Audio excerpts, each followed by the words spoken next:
Tuesday, second week in Lent. The lesson is taken from the Holy Gospel according to St. Matthew. At the time, spoke Jesus to the multitude, and to his disciples, saying, The scribes and Pharisees sit in Moses' seat.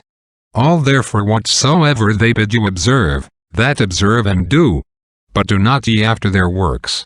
And so on. Homily by St. Jerome, priest at Bethlehem.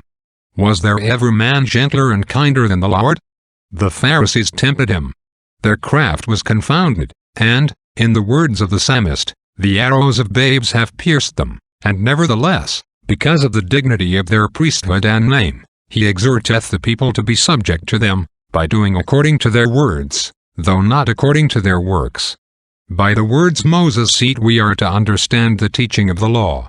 Thus also must we mystically take, sitteth in the seat of the scornful, and likewise, overthrew the seats of them that sold doves, to describe doctrine.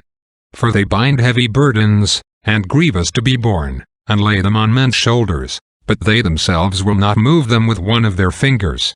This is generally directed against all teachers who command things hard, and themselves do not even things easy.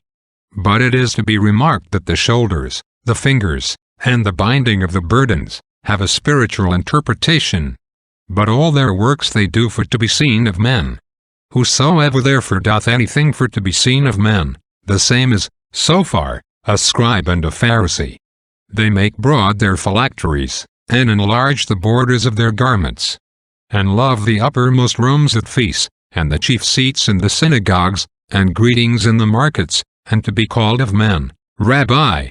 Woe to us miserable sinners who have inherited the vices of the Pharisees. When the Lord had given the commandments of the law to Moses, he added afterwards, Thou shalt bind them for a sign upon thine hand, and they shall be as frontlets between thine eyes.